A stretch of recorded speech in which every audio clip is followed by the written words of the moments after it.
voice that carries. I'm told all the time, it's too loud. Everybody sit in this class already? Some of you have, so I'll expect you to answer all the questions. All right, let's get going. What we know about a CO2 booster refrigeration rack, we're going to stop right there. Everybody refers to them as transcritical racks, right? Are they a transcritical rack? Or are they a booster rack? Booster. No. It's written in the word up there, right? Depending on the temperature. It's capable of transitioning to transcritical, supercritical operation. Little background on that was when everybody comes in, we started doing this in the U.S., all the big minds got together and go, hey, do we really want to tell the customer that, hey, your rack's going to go supercritical?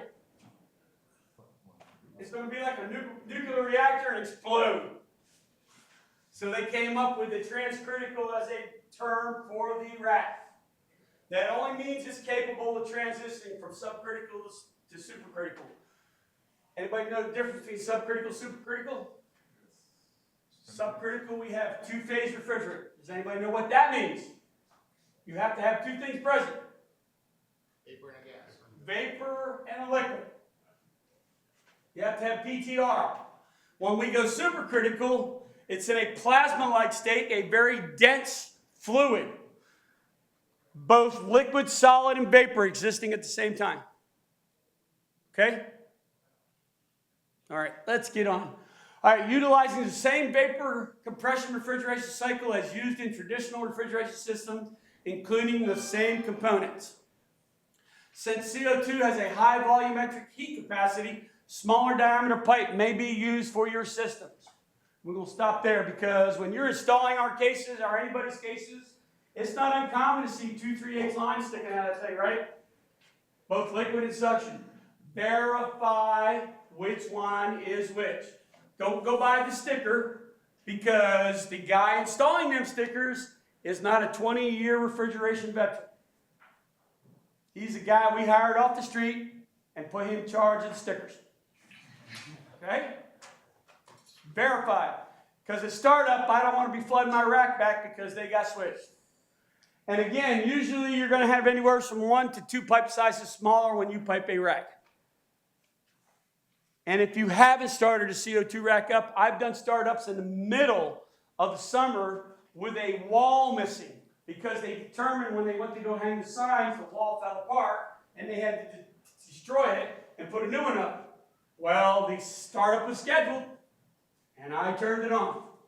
It pulled down, but it was a wet mess. Pull the curtains and let them run. It will pull down. And if it's a regular store, 75 degrees an hour, 55% humidity, you got 10 minutes before them cases hit temp when they're empty. It's amazing. The same refrigerant moves between the low and medium temp compressors. The low temp compressors serve as a booster. Understand that, booster. They're boosting the low temp suction to the medium temp suction so it can be pushed through the compression cycle up to condensing. The compression ratio of the low temp compressor is 2 to 1. 200 to 400. It's kind of efficient, right? A lot less amp draw on those compressors. A little smaller compressor when you design it. Compression ratio on medium temp is going to vary. 4 to 8, that's a 2 to 1. 4 to 12, 3 to 1. I said that right? Come on, somebody correct me. No? All right, let's go on then. Under some operating conditions, high ambient CO2 can become supercritical. Not transcritical, supercritical. It's a booster rack. That'll be on the test later on. Thus, a special type of condenser is utilized. A condenser that works as a gas cooler under higher ambient conditions. So basically all we're doing is going to take a hot discharge gas, run it through the gas cooler, cool it down a hair, put it through a high pressure valve with a huge differential, flash it into liquid. So I'm going to pose this. I've done it to every class I've taught. If I took the discharge line, while we're transcritical, and went and circled it right back around and put it in a high pressure valve, will it work? Yes. Yes, it will. And I gave an engineer an aneurysm when I asked him that. But it'll only work when we're transferring it. Okay? Because basically all that high pressure valve does is create a differential where the CO2 goes from ambient pressure to 515, and a storm load of water flashes into liquid. 80% of it is what we optimally want to see. All right, we'll go over that in a little bit. What we know about CO2 booster refrigeration systems: low temp, discharge, goes through an exchanger through the flash tank. We do that to ensure that any vapor-laden liquid that might be in there is vaporized off. That's all we're doing. Then we'll go back out. Oh, shoot, I just did that backwards. I'm sorry, guys. Somebody correct me on that. That's the evaporators. We're bringing the evaporators to and doing that. Because our discharge on our low temps is what? About 160 degrees. So, it's been a long week. I'm sorry. I've been here since last Monday. I did a parallel compression rack over in Moreno Valley with this gentleman and this gentleman right here. Okay, so again, let's start over. Medium temp suction goes, low temp suction goes through our heat exchanger, absorbs the heat from the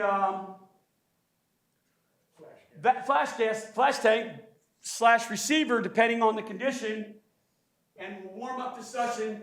It'll then go to our low temp compressors, which discharge into our medium temp suction, thus boosting it up to the medium temp suction.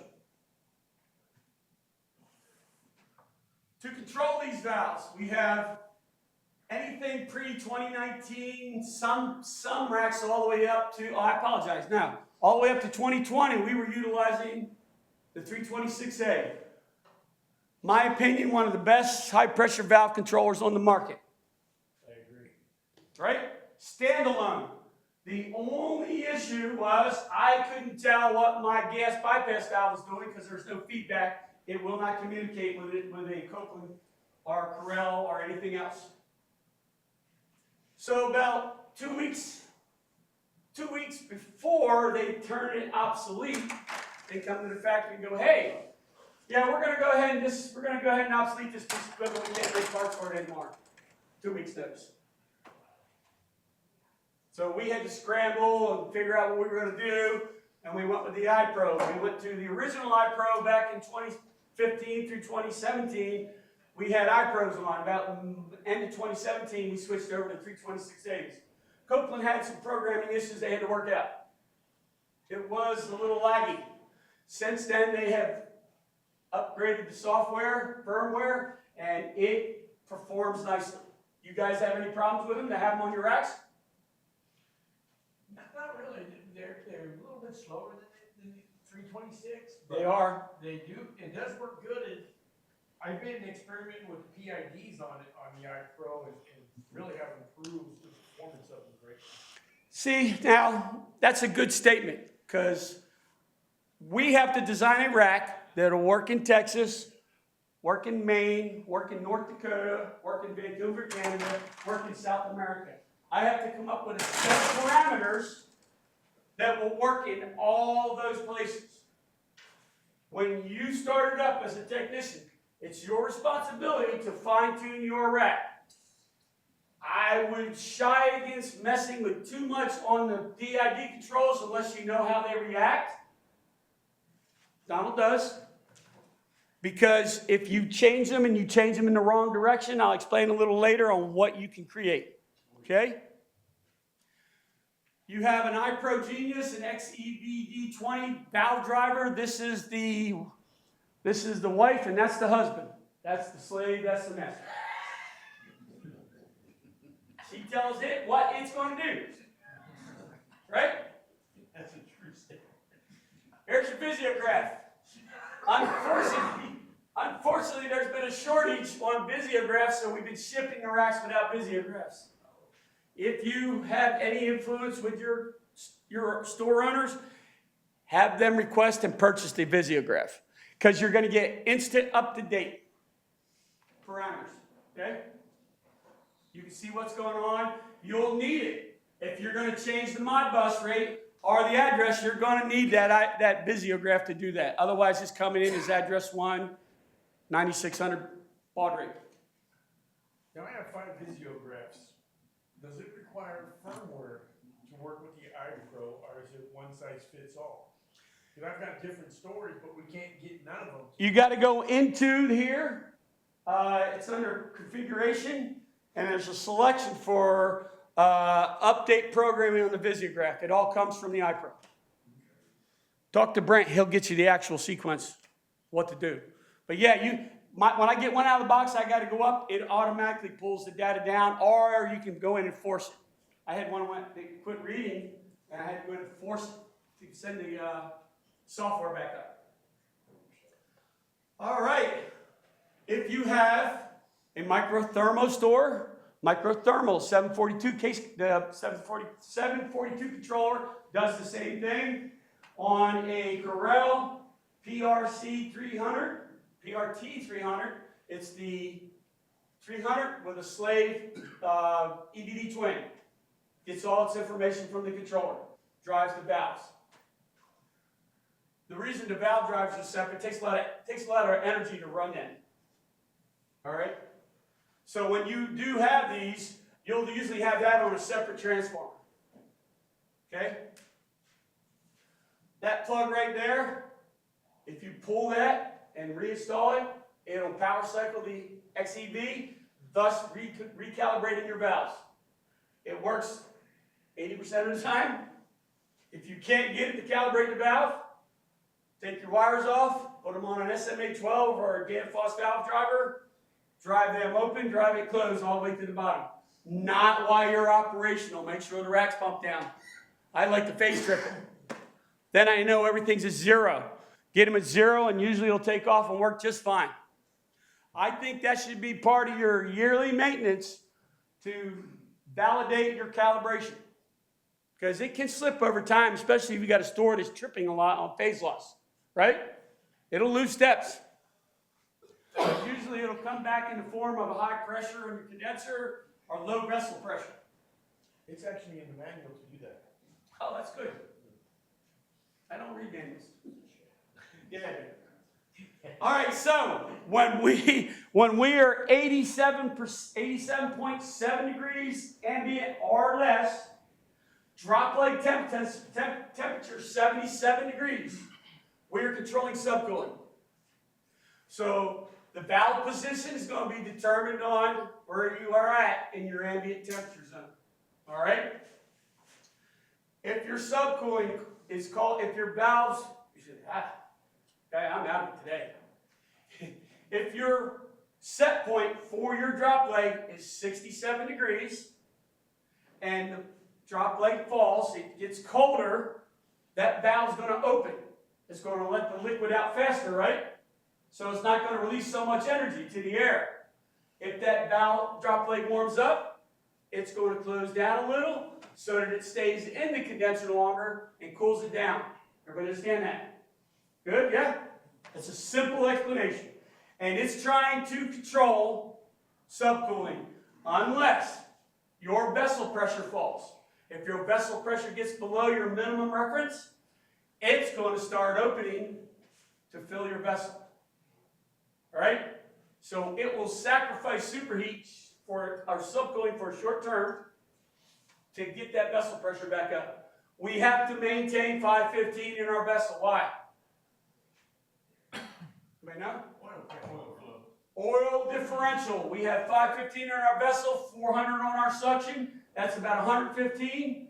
We need 65 pounds differential minimum to feed oil into your compressors. And the oil reservoir vents to the vessel. So whatever the vessel is, the oil reservoir is. If they get too close, your oil fills slower. You could trip once. But it'll try 5 times before it locks out. All right. Once we go supercritical, that's our top of our dome, 87.7 degrees. Everybody will tell you a different temperature. It could be 87.6, 87.8, 87.6. Once we get within a few degrees, it's going to happen when it happens. All right? At that point, we're trying to stay on this side of the dome. So when you start finger picking in there, playing your harp, if you mess up and drive that valve over here, you're now producing too much flash gas. So when you produce too much flash gas, it goes to the vessel. Where's it go? Medium temp suction. So if you mess it up enough, you'll produce more flash gas than your valve and your compressors can handle. And pretty soon, the rack's running 100% to get rid of that vessel pressure, sacrificing your medium temp suction. What happens?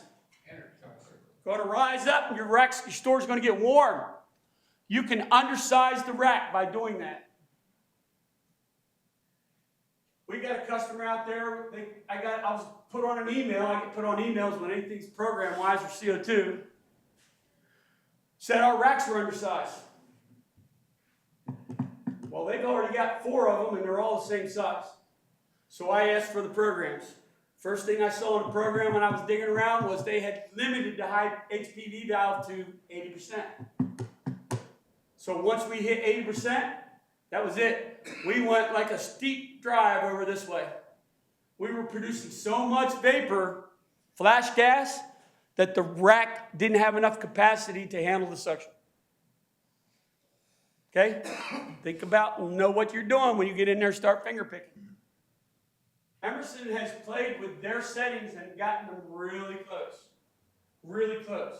Of course, there's more fine tuning, but be hesitant in what you do, okay? The maximum COP of the controller, the control maintains the optimum pressure in the transcritical range, which is a set of data points that the valve's trying to follow.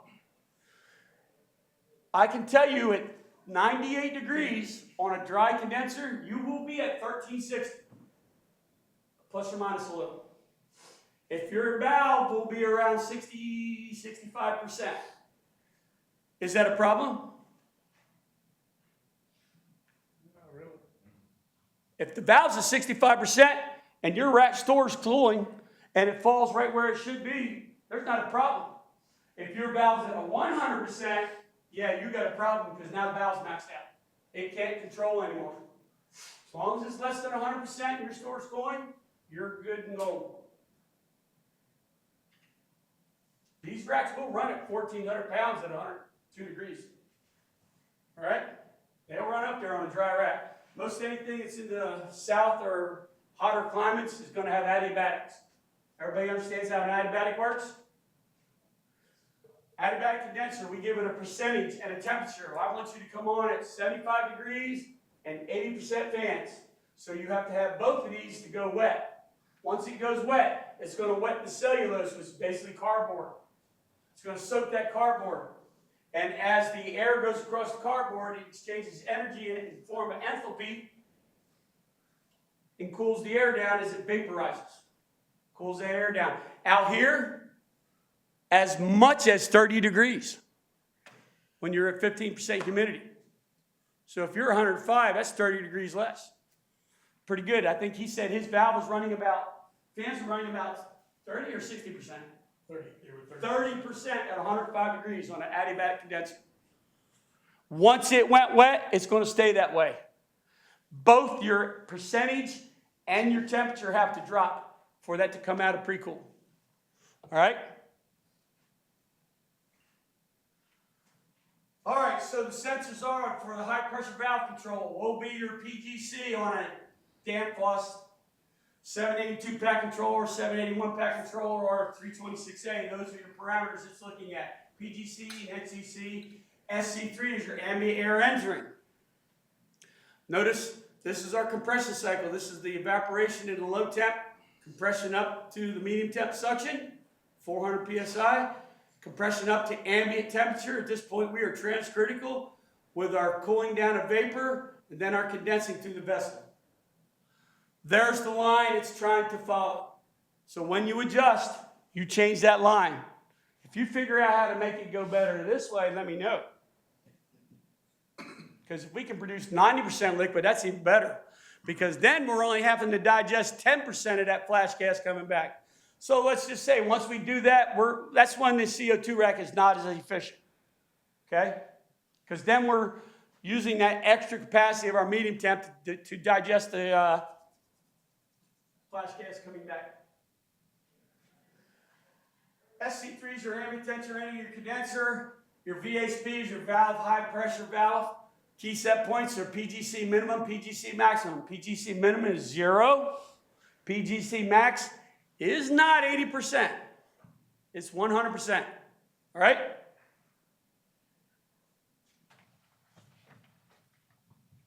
Hey. I feel like you want to get out of here too. All right. Fan speed is adjusted to keep the SGC, gas cooler outlet temp, to the optimum COP. So, here's the next issue we have with controlling our condensers. Our rack's asking for a 70-degree drop leg. Fans come on, we send a signal, we send a signal over for 6 volts, 60%, right?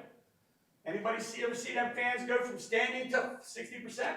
No, sir. It's a ramp up, and it's a slow ramp up. So by the time we get the signal over, the condenser starts to react, guess what happened? Our drop leg's now asking for a different temperature. So usually when you're operating from 0 to percentage, it's a catch-up game until it gets running and then it gets equalized, all right? Take that into consideration. Condensers. Sensor placement for a Hillphoenix rack. Our competitors can do whatever they want. We got 10 years of, we found out the wrong way. All right? 6 to 12 inches. If there's copper, I want it mounted on the copper at 5 and 7 o'clock because the temperature difference from a foot to 2 foot is considerable. I showed Donald on that rack over there. Did I show you? Yeah. Coming out of the compressors, the IT medium temp suction group, you could barely touch the discharge line. It ran probably about 8 feet, and by the time it was going into the condenser, it was probably 30 degrees difference. You could hold the line. Temperature.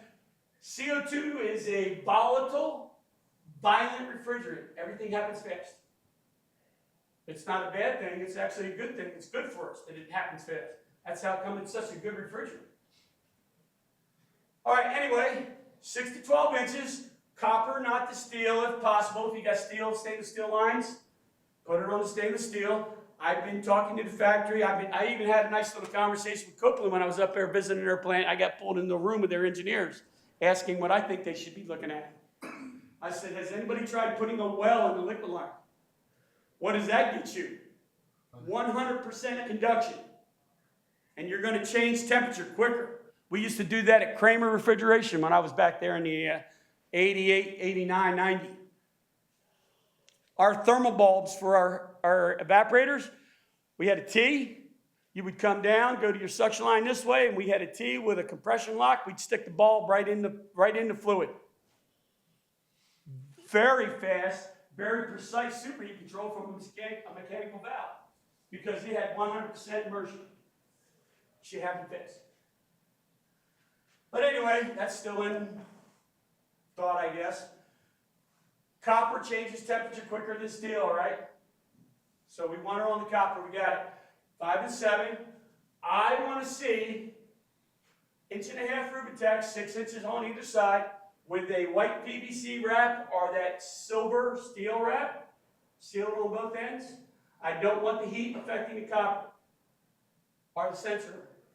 If the sensor's sitting on there, it's sitting on there like that, right? One side of that sensor is on the pipe. How many sides are on the insulation? All three. You got square sensors. So if the insulation heats up, it's going to have more effect on it than the copper will, right? They're going to be fighting each other, so you got to get inaccurate readings. I don't want to see some gum tape wrapped around it. I went to a Whole Foods in Decatur, Georgia. This rack had been running for 5 years. Everybody in the company had been out there. Finally, I got dragged into it. I went out and looked at it. When you go on a job site, don't get keyholed. Don't get pinhole sighted on one thing, right? Look at the whole situation. I can tell you, everybody been up there and looked at everything, but didn't look at the problem because they didn't see it in front of them. There was 3 VACs, 3 of them. The condenser inlet was piped correctly. It was bullheaded in, right? These suctions came out from one and went straight across, and each one teed into it. So that means the one on the very first one is going to work the most. Fluid's lazy. Fluid will take the path of least resistance, right? Then they had an 326A and E2 temp sensors. One was on one condenser, one was on the other. They were about this far from the condensers. First thing I did was take them off. Oh, back up. I took a thermal picture of the tape. They had that rubber gum tape on there. The gum tape was 90 degrees. The pipe was 72. Took them off, put them on one. I chose one droplet. I went within 6 inches, insulated it. That rack went, oh my God. Started running fine. Fixed all the other problems. I haven't been back to that store in 2 years. If I get called out to a store that's been running for a few years, the very first thing I do is look at everything, tell them to go ahead and calibrate all their sensors that I think are bad, and put the rack back to the operational condition it was when we left. It goes back to working.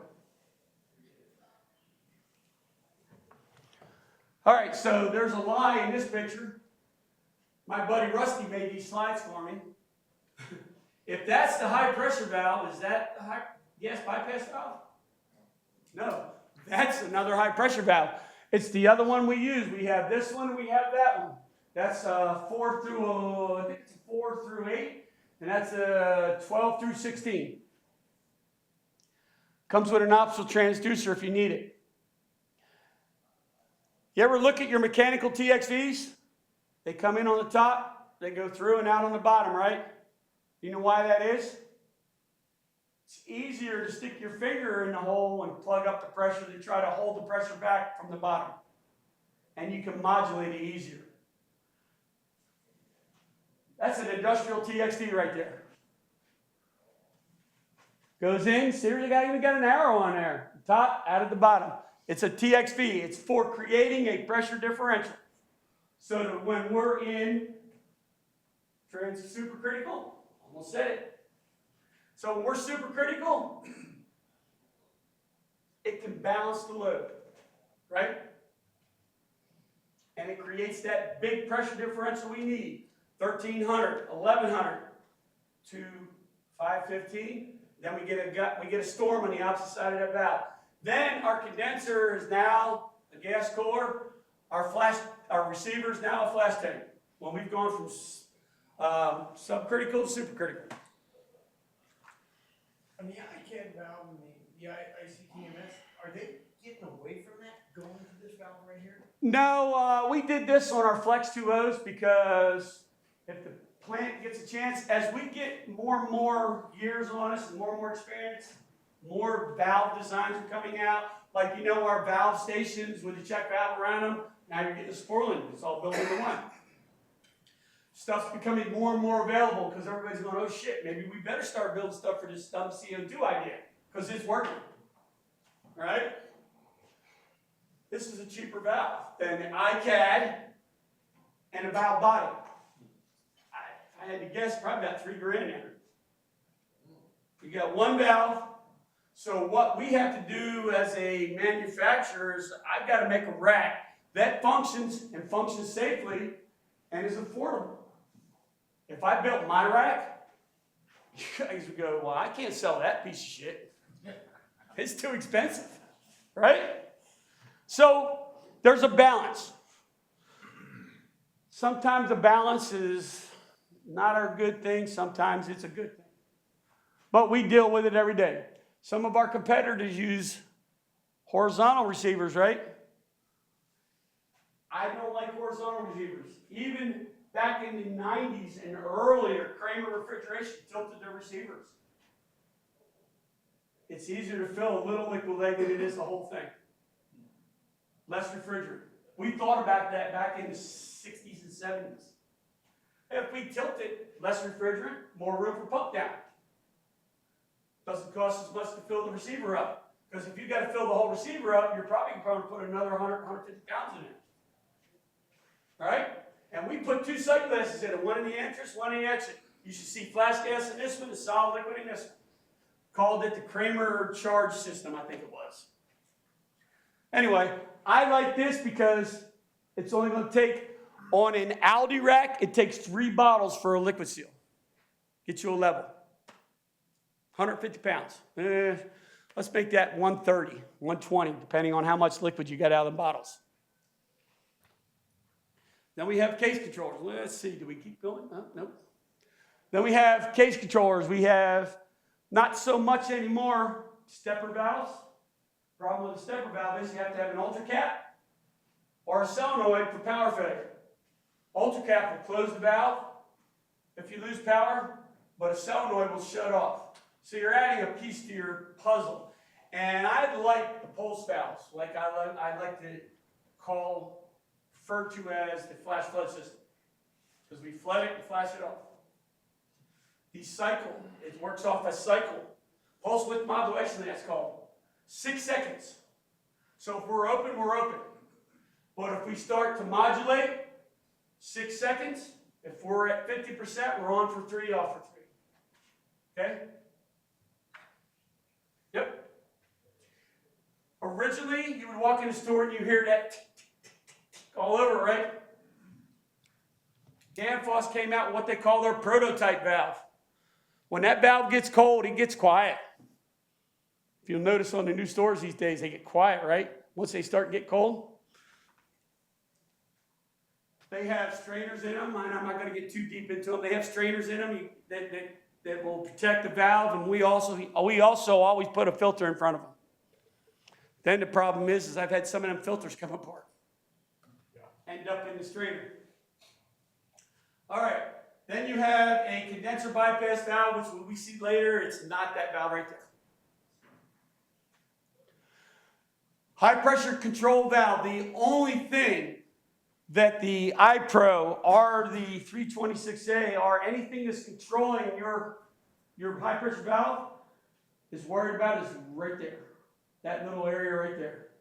Pressure coming back, temperature off of there. It determines where it should be through a preset determinant of points. High pressure valve. Inlet of our receiver. There's our heat exchanger. It's got an isolation valve just after our high pressure valve. We've got taps on either side for checking differential. Then we have this little lovely thing right here. It's a Y strainer. It's a what? Y strainer. We put that there just in case something came out of the condenser. I love BACs. They're a fantastic product. You have to pay extra to dehydrate a BAC evaporator, a condenser. They come shipped, water and all. So make sure when you get a BAC, you pull a good vacuum on it. Oh shit, it took me a minute to get that. What? It took me a minute. You got that, right? Yeah, I'm Come slow. ship water and all, right? Yeah. Not just a couple, but I've had 2 racks that went down because of a high pressure event. They would shut off on the 1475 set point. Ended up being that was clogged up. When I took pressure there and took pressure on my discharge, there was about 600 pound difference. So we cleaned that out, and sure as shit it was full of stuff. It's only happened twice. And I've had a few startups since 2016, 2017. I've only had it happen once to me. I know of 2. Now I know of 3. That clogged up. Mine did it within like a half hour. It was absolutely incredible. Oh, yeah. That's our next point. This is our liquid seal right here. And here's our valve going out, our king valve. There's a Y strainer right there. Bitzer builds those tanks for us. Well, there's a lot of welding that goes on in that tank. Sometimes they can't get all the stuff out. It goes in spurts for some reason. It happened in 2017 for about 6 months, and it happened back again in 2020 for about 2 months. within an hour to 1 day of operation, that valve will clog up. And it'll be full of slag. You'll know because all your cases are warming up, right? If 2 cases are warming up, that's not the problem. They'll usually be anywhere from 25 to 40 pound differential or greater. It'll pump down if it clogs up enough. Everybody understand? On normal refrigerants and the ABC refrigerants, I like to call the alphabet refrigerants, because there's so many mixes in there, right? 1 degree is usually 1 PSI, right? Maybe 2. CO2 medium temp, 1 degree is 7 PSI. That's a huge difference. I can have 14 pounds of drop in a line and still only be 2 degrees. Right? Going on. This is the ICAD valve we were talking about earlier. This is its location on the rack. Today on our Flex 2Os, we are using CCMT valves. With an ICAD, the controller can go bad. I have rebuilt 1 valve where we had to shut the rack down, dump the condenser, pull the valve apart, and put a rebuild kit in it. If you have to ever do that, buy the valve. It ain't but a couple dollars difference than the rebuild kit. It is. If you need to rebuild that and they send you a whole valve, I wouldn't cut it out. I would rebuild it. Because if you cut that valve out, you now cut a high pressure rated UL line. Guess what you got to do next? To be legal, Get it certified. you have to have it certified.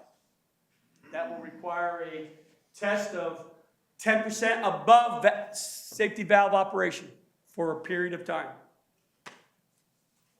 All right? Just rebuild the guts. That valve right there. I keep doing that. That valve right there. If you unscrew it right here, buy a new valve, take the guts and the seat out of the new valve, unscrew that one, put them all back in, go back to work. And if you're like Mr. Donald, you done built a wrench with a 3/8 all-thread coupling and a couple wings on it that opens it up and closes it. If you get in trouble, that seat is I think it's 11 millimeter or a 3/8 all-thread coupling. 16. What's it? 16. 16 millimeter? All right. Tell you how much I use them. I needed to do it, and we found an all-thread coupling and fit right in there. So think outside the box, guys. Don't get yourself in trouble. Should I go get one? All right. This is an actual 3D dimensional rendition of one of our advancer racks. You'll notice they come right off the discharge line, drop into a discharge line right on the front of the rack, then go to our separator. We thought it was better to put the discharge line in the back. Gives us a longer discharge line. So there's a formula. The new revised racks, we're doing the Flex 2Os, already got it. You have to have 3 bends in that copper. The 3 bends will eliminate harmonics. Bullshit, but it'll reduce harmonics. Then we decided, because during pandemic session, couldn't get any steel I-beams. What I was told. So we used the hut bolt system. You ever see them? Looks like an erector set. We put that on there. That'll help eliminate harmonics too. Bullshit. If you're in the bathroom of any Audis and this rack is going, she will sing to you through the steel. I-beams, I thought, would dissipate more harmonics, but that was my assistant. Oh, and if you lift one of our new racks, make sure you lift it correctly. You're going to have a couple come-alongs in the center, because when you lift it up, and it does that, set it down anyway, it'll bend back out. But I would definitely start looking at that copper plate. If you'll notice our new racks, right here to the condenser, we got an extra couple pieces of steel. That's to help support it when you're lifting it. Anyway, Question. yes, sir. The first bullet below the high pressure control valve helps subcooling, is that helps maintain? Helps maintain subcooling in the condenser when we are in a subcritical two-phase refrigerant mode, right? When we go supercritical, what phase refrigerant are we? Not subcool. Single phase. Where liquid, solid, crystals, and vapor exist together.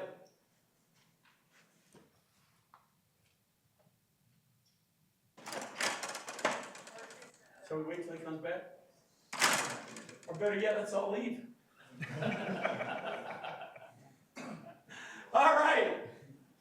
Any questions? All right. Just what you were just on, and I just had this very same question in the previous presentation, where when you are in that gas cooler, when you look at the pressure envelope, we are going through desuperheating based upon the pressure envelope. Yep. So why don't we say that it is also a desuperheater? Because in your previous presentation, you said absolutely not a desuperheater. So can you help me with that? So, when I say it's a desuperheater, gas cooler, it gives the engineers aneurysms, especially the R&D guys.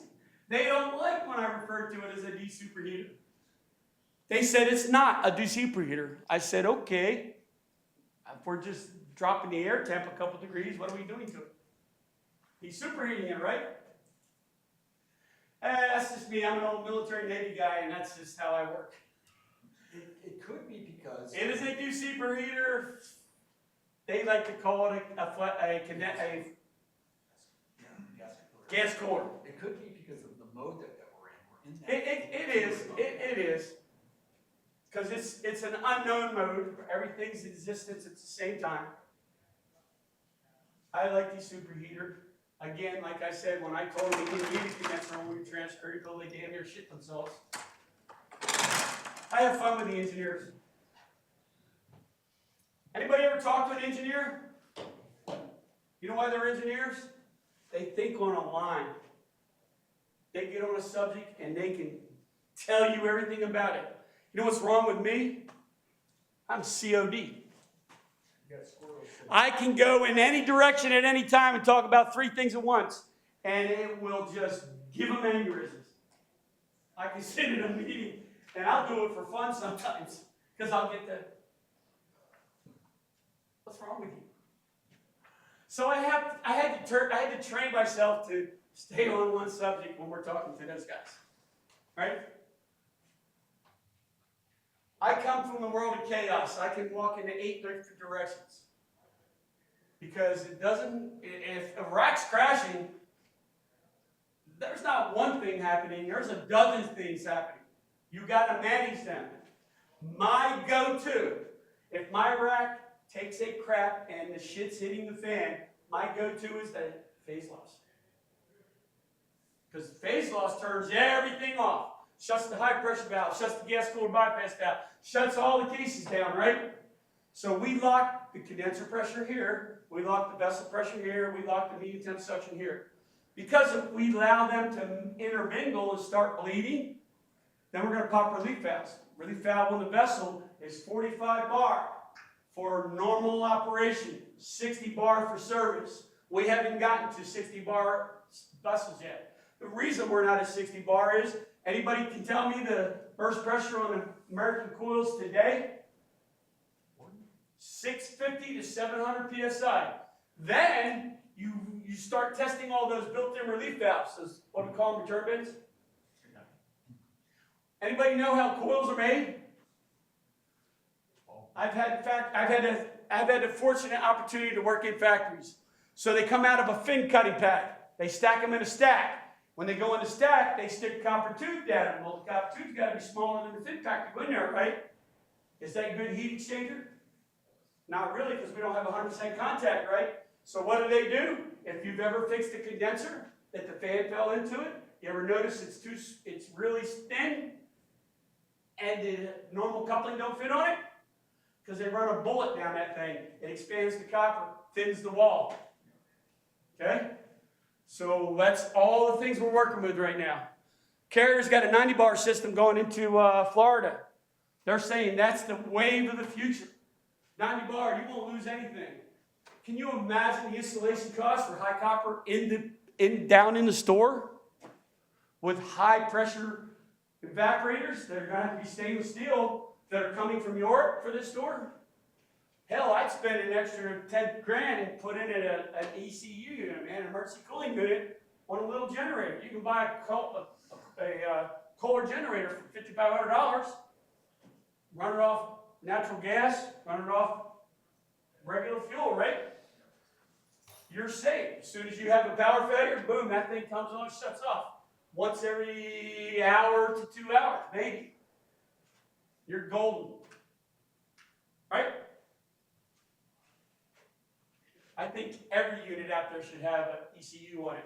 We're working on and testing one from Advancer out of Europe that's a little Toshiba compressor. It's going to pull from the vapor side of the vessel, dump up back to the condenser that will run off a UPC. I have my doubts, but I'm always open for proving me wrong. I want to see it work before I say, yeah, I think you should do this. But anyway, there's options. Okie dokie. Anybody have any questions here? Why? Yeah, I do got a question, because I'm curious. Why were we there? On the iCAD, how many steps is that versus the valve shown to the right of way? Well, now you're going to make me lie. The movement on the 600A. I want to say that's But an eighth of an inch. that ICAS. It only turns about a turn, 2.5 turns, or turn and a half. I don't even think it's that much. Yeah, I don't think it's that much either. I don't like 2,500 steps come to mind for that valve. So what's the distance traveled that they consider a step? Because when I got that 600A and I put the magnet on it, I turned it, you see how short it is. Well, let me tell you this. I've run one off a magnet, guys, because the valve went bad or the controller went bad. We had no option. The controller died. Couldn't put it in manual. We'll go over that in a minute. So I put the magnet on it. Waited till it got cool that night, and I'm saying night because the sun's still out. It's hot. At night, the temperature's going to moderate, right? Took all the defrost out. Got it set to where my gas bypass valve's around 20-30%. Left it all night. Prior to that, I asked the contractor, I was driving there 4 hours away because they called me up and they had a problem. It was my third startup. I says, okay, put the magnet on it and baby steps, 1/4 inch at a time, right? Over the phone I hear, whoosh! Baby steps. He went and dumped the vessel because he put all the condenser in the vessel. It's baby steps.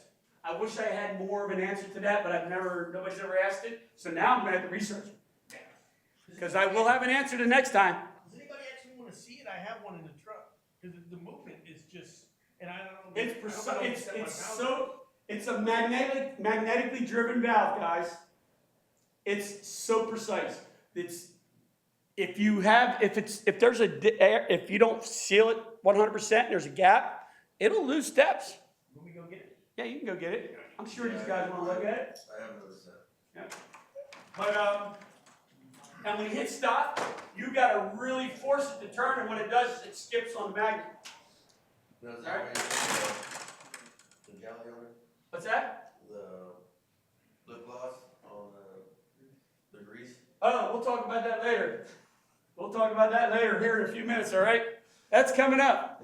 Don't forget, I know you guys got KY jelly in your veins. So we're going to lubricate it with that, not refrigerant oil, because that shit's acidic. It'll eat the O-rings. Vaseline's my choice. The only thing I want in that valve. Don't put thermal paste in there because you think it's going to make that valve work better. Because Rusty has one of these that thermal paste went in it, and it took about 4 weeks before that valve tore the gears up. Because there was such a restriction.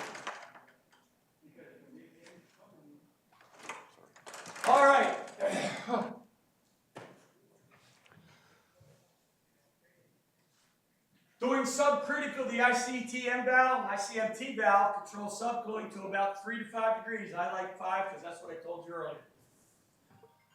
Traditionally, between 72 and 85 tries to maintain that subcooling while the fans are controlled to 77 degrees. That's a key number, 77. That'll be on the test. When do we go transcritical? 87.7. We use a 10-degree approach for our condensers. So that means if the drop leg is 67, the condensing is 77. All right? Then we subcool 5 degrees. Pull back 5 degrees. So that means our subcool should be 72 degrees on our drop leg. Well, you could have opened it up and passed it around. Oh, shit. I want to see too, guys. You can take this apart. It's got what we call a King's crown in there. When you put this magnet on there, you can see it turn, see? So let's count that.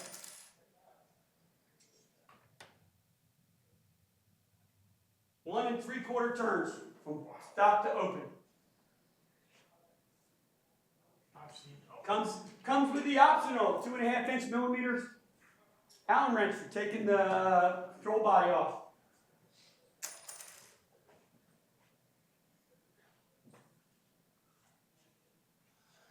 Transcritical above 85 degrees. Oh, let's get back up. 77. That key number is because we use a 10-degree approach.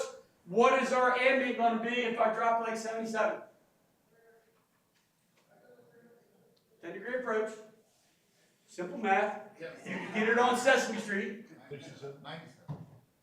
If it's 77 and we're condensing 10 degrees above that, we're at 87.7 or 87, okay? Right? Yep. So when we hit a 77-degree drop leg, we're transitioning. 326A and the iPros have 3 PIDs. 1, subcritical operation. 3, supercritical operation. 2, transitioning from subcritical to supercritical. If we didn't have that PID, it would get away from us. So we have that PID there to make a nice smooth transition from subcritical, 2-phase to single-phase operation. All right? Basically, that valve's just creating a pressure drop when we're supercritical, right? We need that pressure drop so with it we can flash our liquid, vapor to a liquid. Anybody remember what we want to be? What's optimal? 80%, right? So, here's our high pressure valve. There's our drop leg transducer. That's our inlet. Our drop leg transducer is always before, never after, because it would be ineffective. This is actually an advancer rack. I don't know why these pictures are in here, but they are. High pressure valve. That's an ICMT valve, ICAD valve. You have a valve body, which is going around right now with a bonnet on it. Those 2 O-rings, where's the body? Right. No, where's? Right. You look on there, you see the 2 O-rings? Take that off, pull it right off. Pull it down. 2 O-rings. You want to put Vaseline on them. See what I did? There's a joke, guys. We're not going to go over it, but there's a joke here. Anyway, if you put Vaseline on there, when you pop, push, place that controller on top, it'll suck itself right on. And all you got to do is force it down and tighten up set screws. And you're good. You're golden. Once you take that valve off and put it back on, you need to do a manual calibration.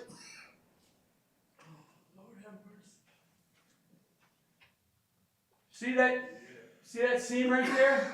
That valve's seated 100%. If you get a rack and there's no insulation, do yourself a favor. Cut a piece of insulation, put it right there, because it's going to do this. Because it sweats. What's happening right there when we're supercritical? We're flashing gas. We're dropping the pressure. We have a lot of temperature difference over here. 515 is what temperature in a vessel? CO2. 35 degrees, gentlemen. You got a 35-degree liquid going out to your store. That's cold. That also brings your valve sizing down. Because now we're sizing the valves for 35 degrees instead of 47 or medium temp, whatever our highest ambient's going to be. I have a question. What's that? Are those bypass valves that are right there, or? Nope, that's a, see, this guy got, thank you, sir. Oh, by the way, rack started up. This is placed on the rack. See this little box? When you see it, you can do the first service call. Man, I gotta have one of them. I'm gonna put that on my truck. What did you just do? Screw the guy behind you. You just screwed the guy behind you. Yeah, okay, maybe. If you look at the end of that valve, it looks like this, right? You loosen them screws up, take the wires off, you got a big magnet. But yeah, you screwed the guy. Okay? Leave it, leave it, leave it. All right. Bypass valves? That's not what that was. Oh, I'm sorry. Pressure taps for differential across the valve. Testing. Okay? If I get squirreled, just draw me back in. I won't scream or anything. I'm going, oh, okay. So the rack does not come with bypass across that valve? No, it does not. There's no bypassing that valve. They're not lubed. If you lose that valve, game's up till you get one. All right, can anybody tell me what type of rack this is? What control system does it have on it? An experienced tech that's been on a few will know. Whose transducer's that? Whose transducer's that? Huh? Copeland. That's a Copeland transducer. So this is an E2 with a 326A. I can tell that because I'm in excess of over 400 startups personally, and have been involved with up to 500 or better. Easily 500 or better. I did startups from 2017, February 2017 until COVID shut us down. We were starting 5 racks a week up in the Northeast. And if I was starting my rack up, I was helping the other 4 guys start their rack up too.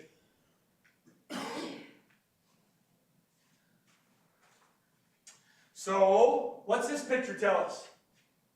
Valves open 44%. Now, this picture tells us that Rusty can't take a damn picture. All of Rusty's pictures look like this. I got a bust on my buddy, man. There's a picture on one of my presentations that's a 130 bar pipe. That pipe is as blurry as you can get, but the 2 pipe clamps in the back are crystal clear. So we had to stick a sticker on the thing, a tag that said 130 bar, 1385, I think. So this is a linear valve, 0 to 10 volt signal. How many volts do I have? 4.4. 4.4. Cool beans. Same valve, same position. All right, so you lose your signal. Your 0 to 10 volt has taken a crack. You're not done, don't cry.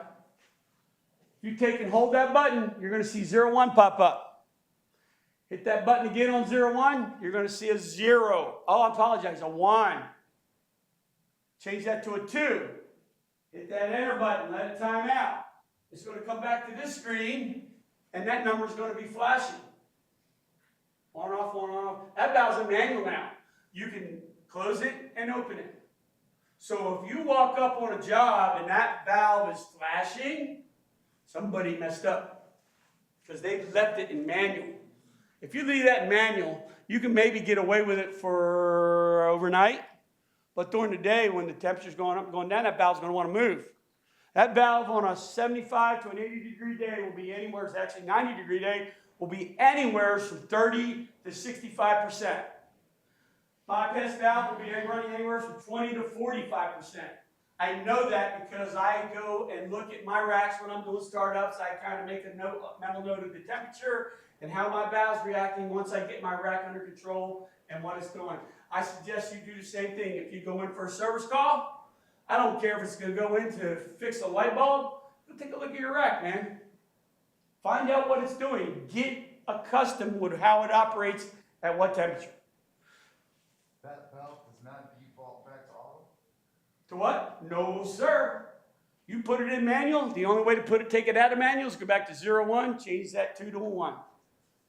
So, every year when you're doing your maintenance, when you're checking your transducers and verifying them on your rack, verifying your temp sensors are right, changing your separator, changing your suction filters, you're going to go to this valve right here. You're going to hold that till you see 0-1. You're going to arrow up to 0-5. Hit enter. Change the 0 to a 1. Hit enter. That valve will now calibrate. It'll do a stop, do a back to signal. It'll self-calibrate. I say do that every year. Just because. Okay? If you ever do lose any steps, you're going to fix it right then. Okay? You can do that while it's operating. Don't do a number 2. A number 2 I do at startup. Number 2 goes stop, stop, stop, stop, back to signal. It's like 5, 6 seconds, not 2 seconds, 3 seconds. If you do that, you can introduce a lot of pressure to your vessel. Again, crystal clear. Kind of blurry. When you see Rusty, tell him he's a fantastic photographer. Okie dokie. What's my problem here? Not seated. It's not seated. So if it's not seated, as that magnet's turning, it's going to be simple for it to lose a step every once in a while. You're going to get out of calibration. Pretty soon you're going to get a call for a high pressure event. You go up there, the valve says it's open 100%. What the hell? Well, I got a clogged up Y strainer? Possible, probably not. Yeah. That has to be seated down 100%. The bad thing is, if you look at it, it's canted. So now it's going to rubble on them O-rings and wear them O-rings out. Then you're going to have a rubber mess in there. It's sitting at an angle like that, and if you do that, if you hear it, it's losing steps. Got to be seated. I've had guys call up and tell me this was cracked. Not a big problem. The stainless steel behind it is what's holding the valve in place. This is a protective cover. If you lose one of those set screws, don't cry. If you go to one of your HP sensors, they're same size. Take one out of the reservoir or the vessel and put it in here. This is more important. Whenever you move that valve, you can either do the 0-1, 0-5, or you can pull the red one off, red wire power off, put it on, and it'll recalibrate. You do not want to do that when it's running either. When you take those screws out, it's usually about 2.5 turns is enough to get it to come up. And you got to pull it up hard. It's got a little bit of stick to it.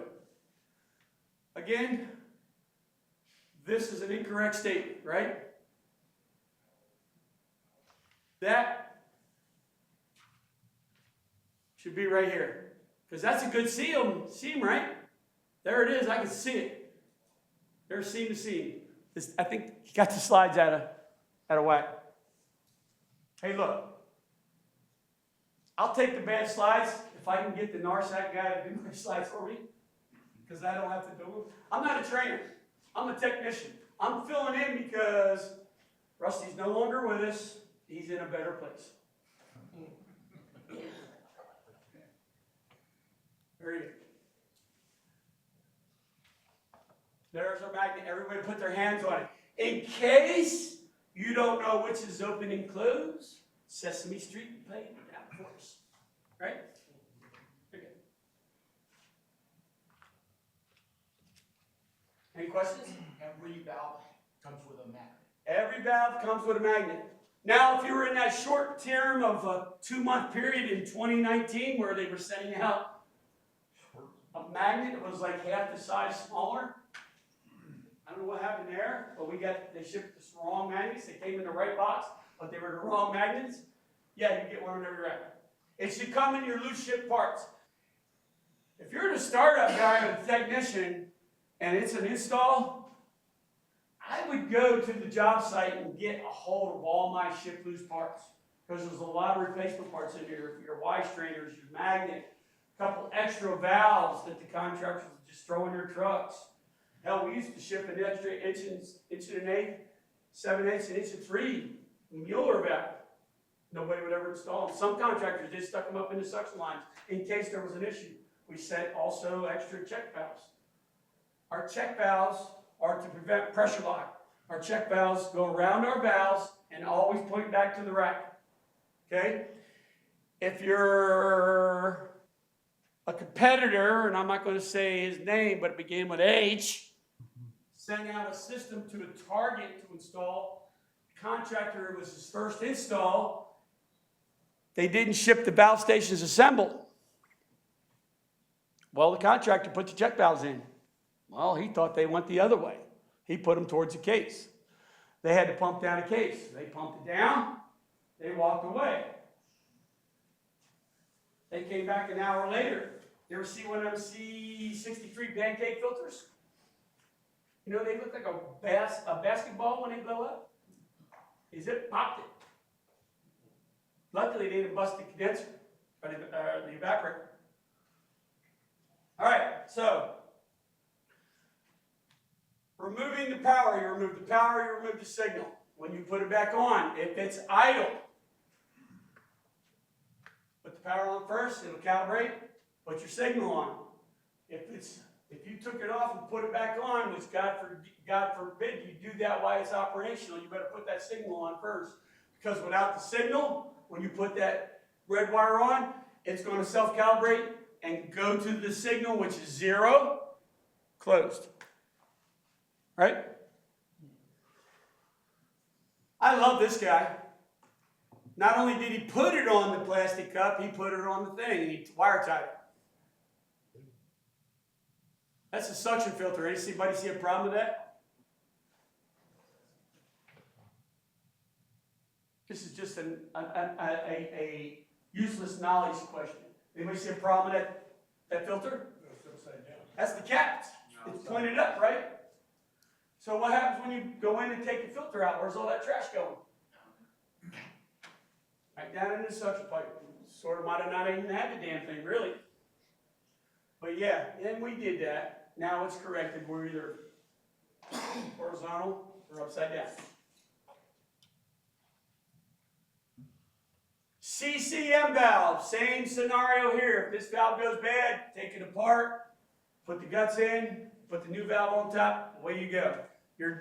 Once you isolate it, you don't have to dump the vessel.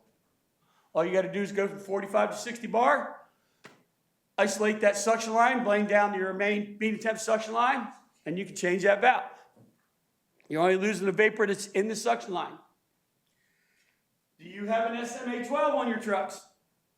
If you don't, you better. Because if this valve goes bad and you lost your signal, you can take those 4 wires and connect them to an SMA 12 and manually run the valve. Right? You can also use it to calibrate the valve if you can't get the power cycling to do that for you. If you use an SMA 12, you hook it up to a Danfoss valve, open is closed, closed is open. Or reverse polarity, right?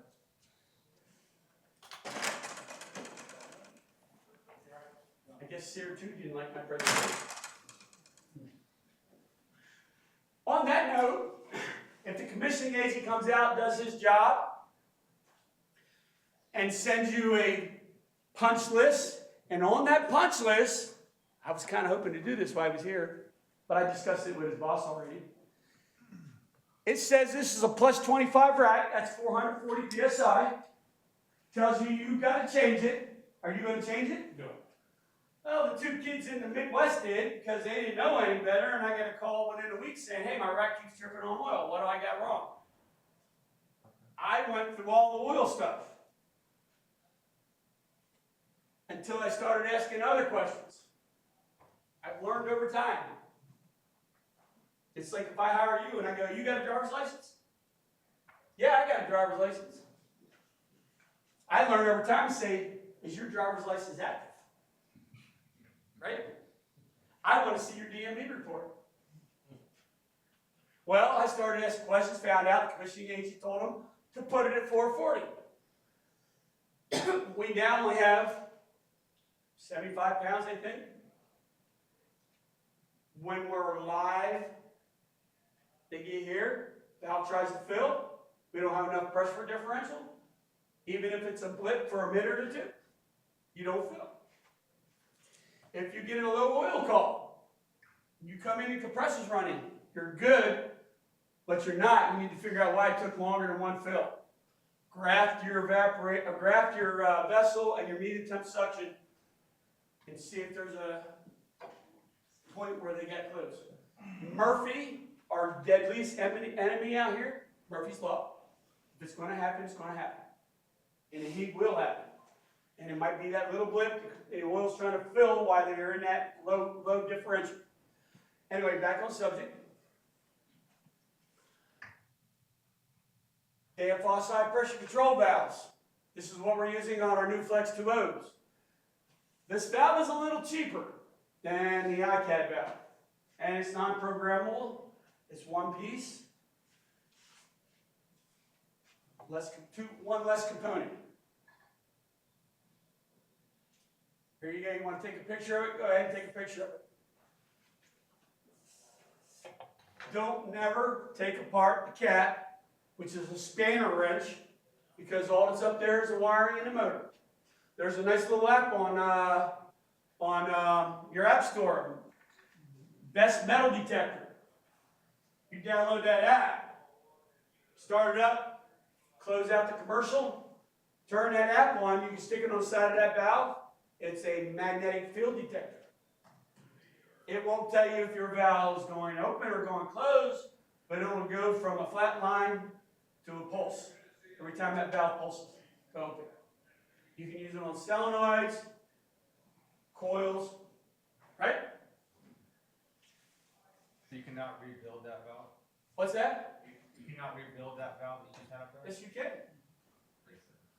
We'll go right. That valve is the same as the other one. If you take it off right here, see your seal? It's an O-ring seal. You can pull that out, pull the guts out, put the new seat in, put the new valve on it, and away you go. You are golden, and it won't take long. It'll take you longer to get rid of the vapor or the liquid in your condenser. Everybody knows how to blow down a CO2 system, right? Put a gauge on it, drop it to 100 psi. Shut it off, let it rise. Blow it down to 100. Do that until it no longer rises. Then you no longer have what pressure? Liquid. Right? I got a video, we're not going to show it today, of dry icing during filling a unit. I didn't put it in. But the guy dry iced the fill line. In other words, him or his partner dumped it with liquid in it, it dry iced. He put it on the bottle. Turned the bottle on. It's all on the video. Looks at the bottle, trying to figure out why it won't fill. His next step was to loosen the fitting.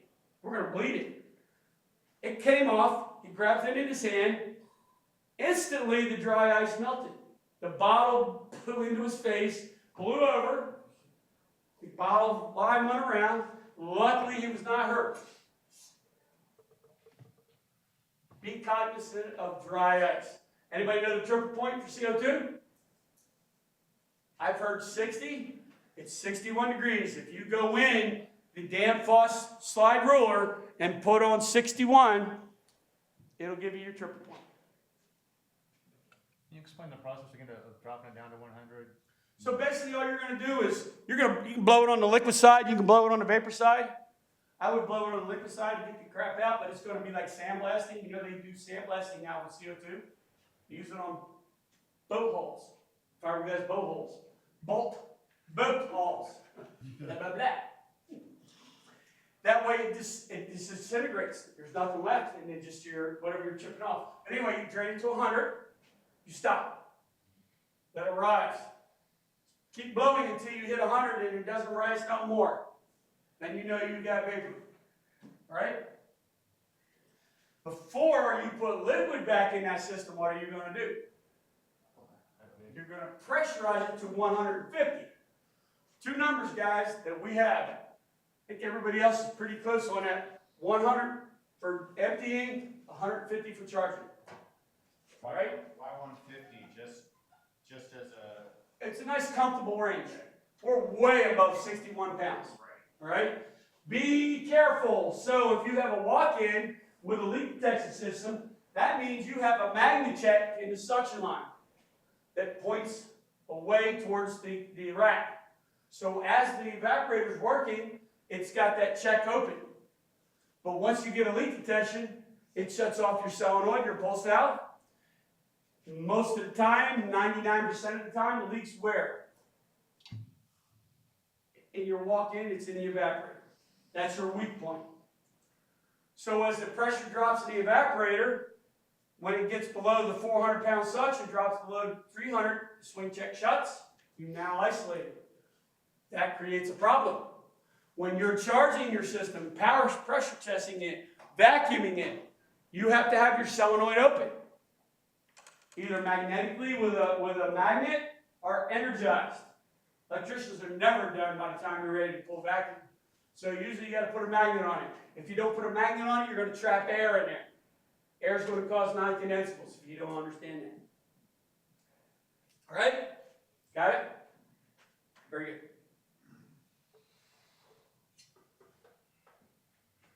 How did I get so far behind? Oh, I'm going the wrong way. All right, flash gas bypass valve. We monitor the vessel pressure. The only reason we monitor, well, there's two reasons. So we can graft it for diagnostics. We're trying to figure out what's going on. And we're trying to maintain what pressure? 515. So that valve is closed below reference, 515. It only opens when we get above that to vent that 515. The reason we don't want to get it too high, our max reference is 600 psi. At 600 psi, your high pressure valve is going to close.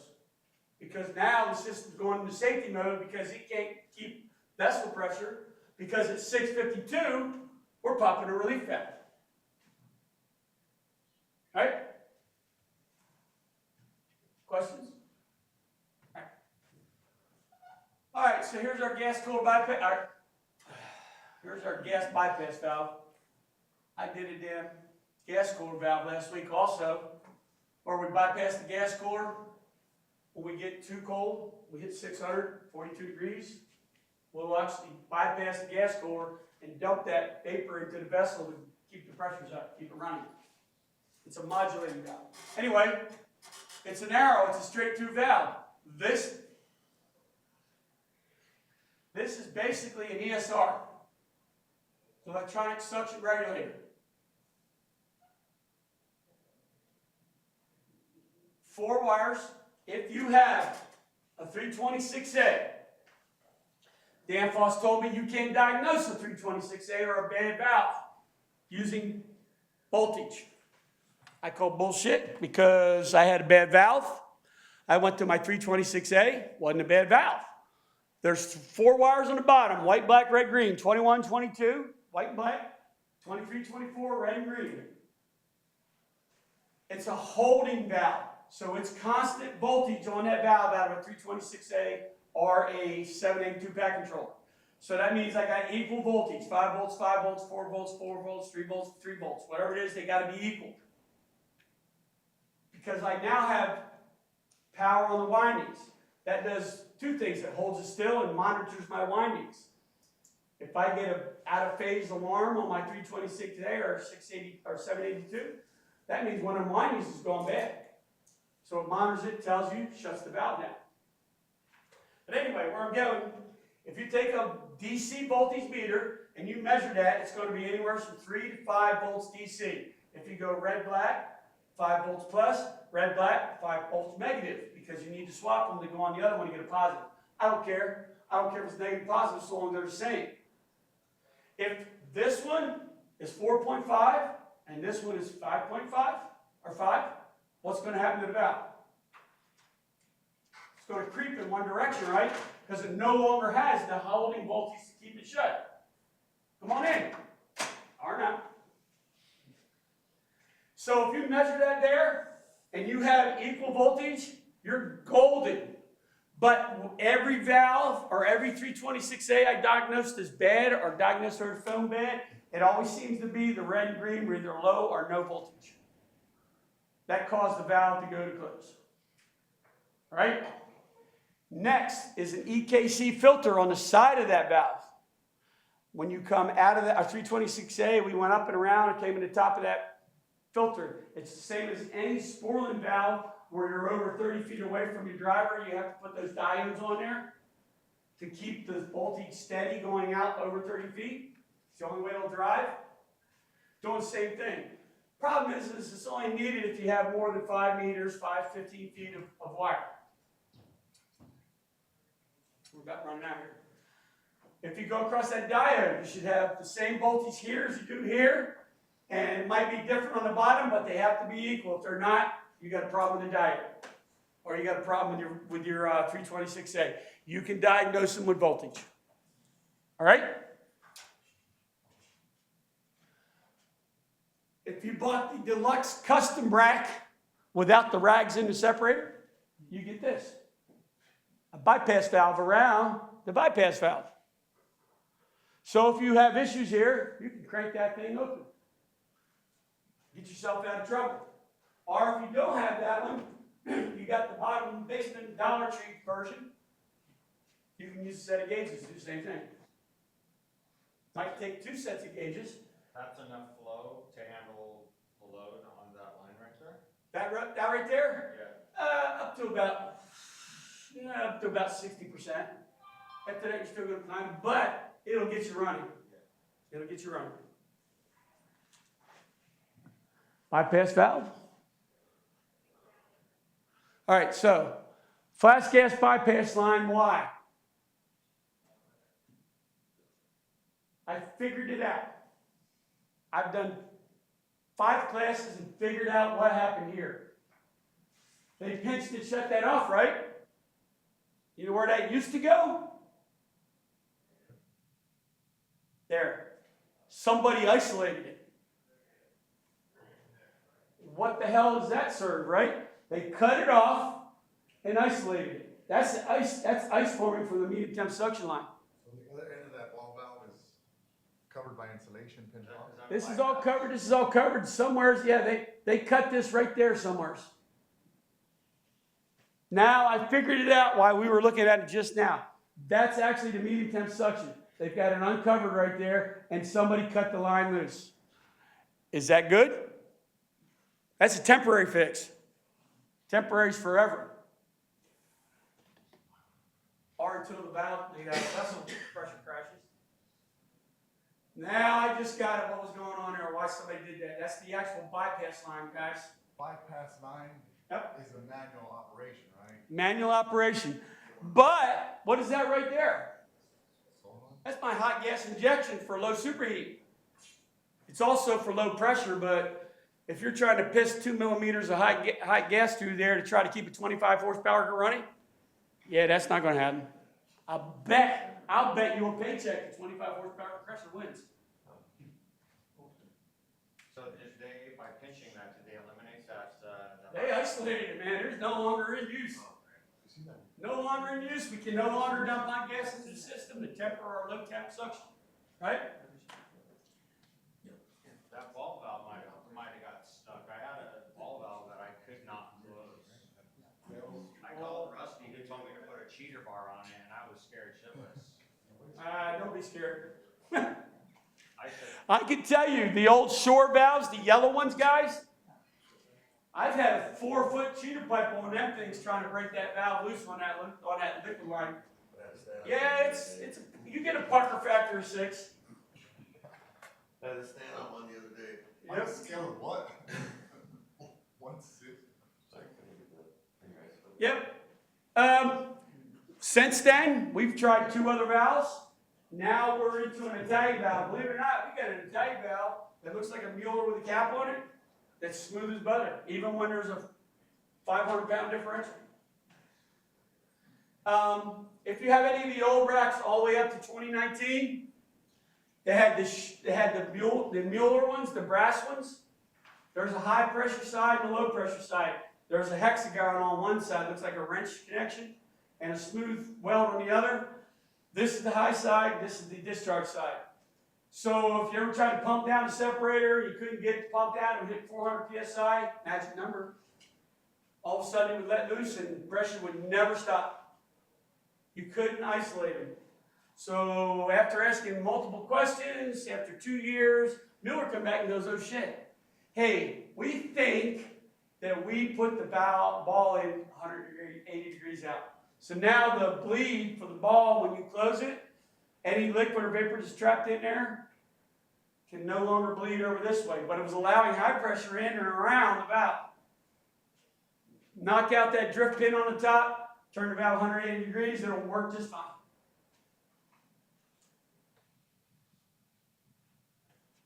Isolation valve. So if this valve breaks, goes open, you have a manual gas bypass valve now.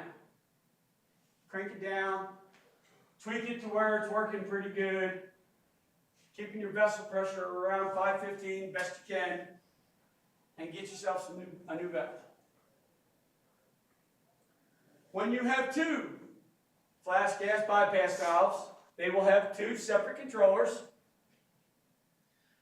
They are never programmed the same. So if your reference is 35.5, the next one, number 2, should be a bar and a half above that.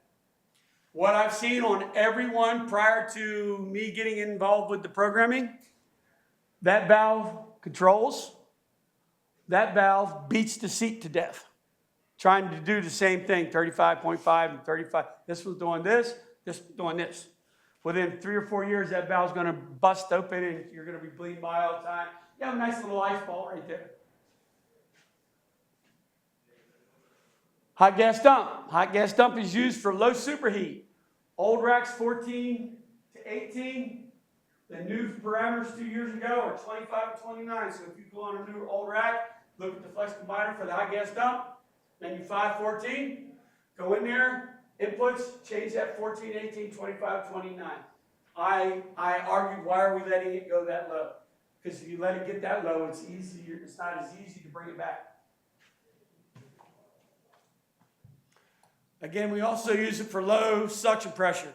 If you're cruising along and it's the middle of the night and you're getting down on suction, if you get down to 2050, it will bring that valve open. If it's not a lot of oscillation, it'll probably keep it running a little longer, but eventually it's going to pump down. All right, Don? You tired as me? Oh, I'm fading fast. I guess so. 24 volt DC. As we found on the Monrovia rack, after it had been running for a year, it's been there 9 months, right? A Monrovia, Marina Valley. Yeah, it's been a while. We were there last week. We started investigating the high discharge taps on the suction. We found the wiring diagram called for 110 volt control for our 24 volt DC coil. Worked great one time for about 3 seconds. Then popcorn. We had to rewire it. Factory makes mistakes. As I've been saying all week, you can't buy this rack, jump in, close the door, start it up, and drive it down the road, because this is an installed product with multiple pieces. They have to be verified. For the last slide, we have a regular rack phase loss, power loss. We have UPS, uninterrupted power supply. So if you're working on the control system and you turn the main breaker off for the control system and you happen to look, I'll bet all your boards are still lit up, because that's doing its job. You have to press that button right there to turn off the output to kill your 110 volt power. Don't get caught with your screwdriver in the electrical outlet when the power's still lit. Okay? In the old days, we learned from experience.